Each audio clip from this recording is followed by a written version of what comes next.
मैं रमन कुमार राणा मां शारदे coaching centre की ओर से आज, जैसा कि मैंने पिछले वीडियो में आपको मैं लौट कर आऊंगा फिर कविता का मैंने कवि परिचय पढ़ाया था। आज उस कविता का मैं भावार्थ पढ़ा रहा हूं। देखिए यहाँ पर कवि, इसके कवि कौन थे? जीवनानंद दास।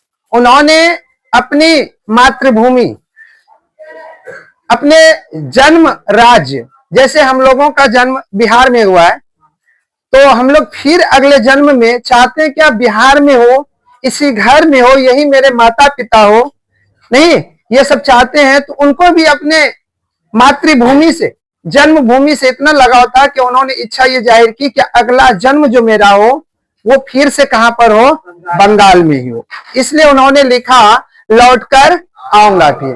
वे कहते हैं क्या खेत है जहां धान के बहती नदी, यानी जिस जगह पर, जहां पर धान के क्या है, खेत है, धान के खेत है, और जहां पर बहती हुई क्या है, नदी है।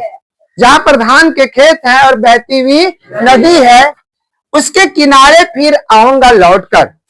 मैं अगले जन्म में, मैं जब भी आऊं तो वहीं पर आऊं। कहां पर? जहां पर धान का खेत हो और बहती हुई नदी हो, उसी के किनारे मैं क्या हूं, फिर लौटकर आऊंगा। मैं फिर लौटकर आऊंगा, यानी इन्होंने लौटकर आने का मतलब ये कि अगर मैं, मेरा फिर से पुनर्जन्म हो तो कहां पर हो, बंगाल में। क्योंकि बंगाल में क्या है जी, धान का खेत है और बहती हुई नदी है। इसलिए मुझे अगर जन्म मिले, ये मैं लौट कर आऊं तो फिर से मैं वहीं पर लौट कर आऊं। और क्या कहता है, एक दिन बंगाल में, यानी मैं लौट कर कहा आऊं, बंगाल में, शायद होऊंगा मनुष्य, मनुष्य शायद नहीं, शायद होऊंगा मनुष्य, तब होऊंगा अबाबिल। हो सकता है कि अगला जन्म में मैं मनुष्य ना हूं, मैं अबाबिल हो जाऊं। अबाबिल एक पक्षी है, नहीं हो सकता है कि मैं अगला जन्म मनुष्य ना रहूं, मैं क्या रहूं, एक पक्षी रहूं। फिर भी मैं कहां लौट कर आऊंगा, बंगाल में। चाहे मैं मनुष्य के रूप में ना रहूं, अबाबिल के रूप में क्या ना रहूं। अबाबिल क्या है, एक तरह का पक्षी है। हाँ, तो मैं अगला जन्म जो आऊं तो हो सकता है मनुष्य ना रहूं, मैं अबाबिल ही रहूं, लेकिन लौटकर मुझे मैं कहां आऊंगा, बंगाल में ही आऊंगा, है ना। अगला कहता है या फिर कौवा। देखिए इन्होंने अगला क्या इन्होंने सोच के रखा है कि अगर मैं मनुष्य ना रहूं तो किस में जन्म लूं, अबाबिल में। अगर अबाबिल भी मैं नहीं बन पाया तो क्या होगा, या फिर कौवा उस भोर का फूटेगा, यानी फूटेगा नई धान की फसल पर। जो कहते हैं ये क्या, जब भोर के समय में, धान के भोर के समय में जब सूर्य की किरणें आए तो मैं उस समय, हाँ क्या बनकर जी, कौवा बनकर। क्या बनकर, कौवा बनकर मैं धान की फसल पर या कुहरे के पालने में, धान की फसल पर या कुहरे की पालने में, या कटहल की छाया पर। कहां पर, कटहल की छाया पर मैं बैठकर क्या भरता पेंग आऊंगा एक दिन। भरता पेंग, पेंग का मतलब होता है ऐसे जो उड़ते पक्षी लोग ने हिला के जो उड़ते, तो उसको क्या कहा गया, पेंग। तो मैं पेंग भरकर फिर एक दिन आऊंगा। कहां कहां आऊंगा, या तो धान के खेत में आऊंगा, नहीं, या तो फिर कटहल के पेड़ के छांव में आऊंगा। पेंग भरकर लेकिन मैं वही आऊंगा। कहां पर, धान के खेत, बंगाल के धान के खेत। कहां के कटहल के पेड़, बंगाल के, है ना। लेकिन आऊंगा मैं कहां पर, बंगाल ही आऊंगा। फिर देखिए, बनकर शायद हंस में किसी किशोरी का, बनकर शायद हंस में किसी किशोरी का। ये फिर इच्छा रखते हैं क्या मैं अगले जन्म में मैं किसी किशोरी का क्या बन के आऊं, हंस बन के आऊं। मैं अगले जन्म में क्या बनकर आऊं, किनका हंस, किशोरी का हंस बनकर आऊं। हाँ, या किसी किशोरी के घुंघरू लाल पैरों में, यानी जिस प्रकार किसी किशोरी के पैर में जो लाल घुंघरू होते हैं, ठीक उसी प्रकार या तो मैं लाल घुंघरू बनकर आऊं और तैरता रहूंगा बस दिन दिन भर पानी में, और मैं अपने पैरों में उस घुंघरू को लगाकर उस पानी में मैं तैरता रहूंगा जहां गंध होगी ही भरी घास की, जहां हरी भरी घास की क्या होगी, गंध होगी। अर्थात यहाँ पर आपने देखा क्या कवि ने कौन किस किस में जन्म लेने की इच्छा जाहिर की है, या तो पहले मनुष्य में, अगर मनुष्य नहीं हुए तो अबाबिल में, अबाबिल नहीं हुए तो कौवा में, और कौवा नहीं हुए तो हंस में। किसमें? हंस में। हंस ही बनकर आऊं और किसका जी, किसी किशोरी का, और अपने पैरों में लाल घुंघरू बांधकर जहां पर ये जो हरी घास की गंध होगी वहां पर मैं दिन भर क्या करता रहूं, तैरता रहूं। ये कौन कह रहे हैं? कवि जीवनानंद दास जी ने।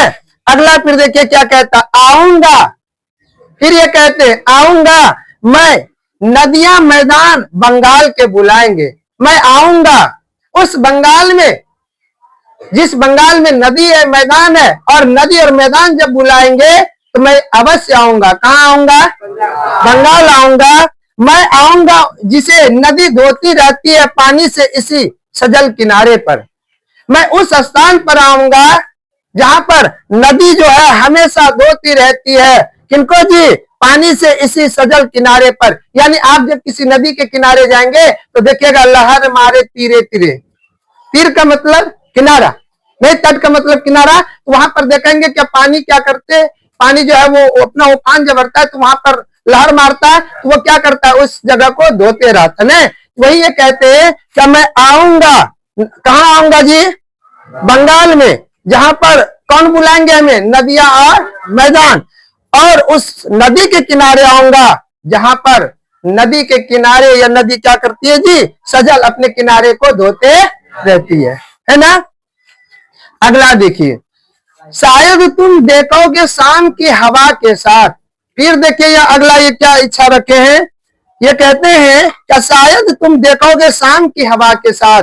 अगर शाम के समय में हवाएं जब बहे, उस समय जब तुम देखोगे उड़ते हुए एक उल्लू को, यानी शाम के समय में जब तुम उड़ते हुए उल्लू को देखोगे, एक उल्लू को, हाँ, शायद सुनोगे कपास के पेड़ पर उसकी बोली।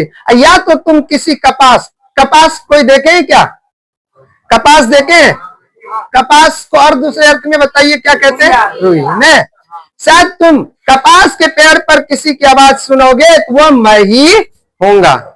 वो कौन होंगे, मैं। यानी यहाँ पर इन्होंने क्या बनकर आने की इच्छा जाहिर की है, उल्लू। क्या शाम के समय में हवाओं के साथ अगर आप किसी उल्लू को देखना तो वो मैं ही होऊंगा।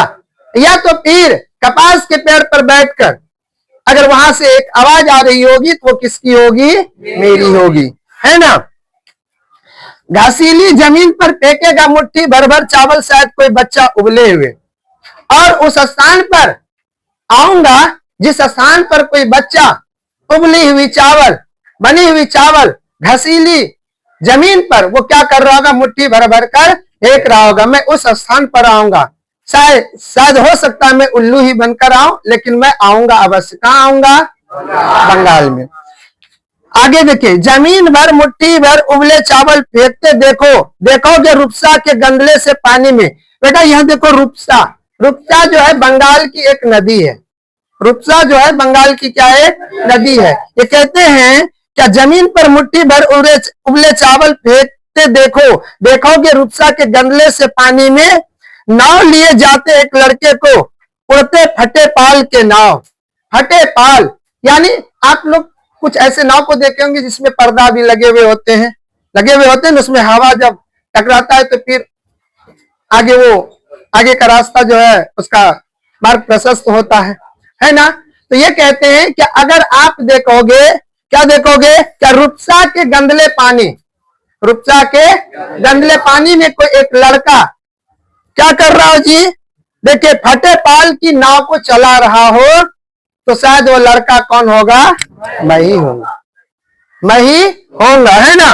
अब देखिए, लौटते होंगे रंगीन बादलों के बीच सारस, और जब सारस लौट रहे होंगे, देखिए लौटते होंगे रंगीन बादलों के बीच, यानी ये बादल, रंगीन बादलों के बीच अगर सारस लौट रहा होगा तो हो सकता है उस सारस के झुंड में हाँ मैं उन्हीं के बीच में देखना, यानी हो सकता है मैं उन्हीं के बीच में एक होऊंगा, अर्थात मैं क्या बनकर आ सकता हूँ, सारस बनकर आ सकता हूँ, है ना। तो यहाँ पर आपने ये देखा, क्या उनकी कौन कौन सी इच्छा थी, हो सकता है क्या वो क्या बनकर आए, पहला मनुष्य बनकर, मनुष्य के बाद अबाविल, अबाविल के बाद हुआ, के बाद हंस, के बाद हाँ उल्लू, उल्लू के बाद सारस। चलिए ठीक है।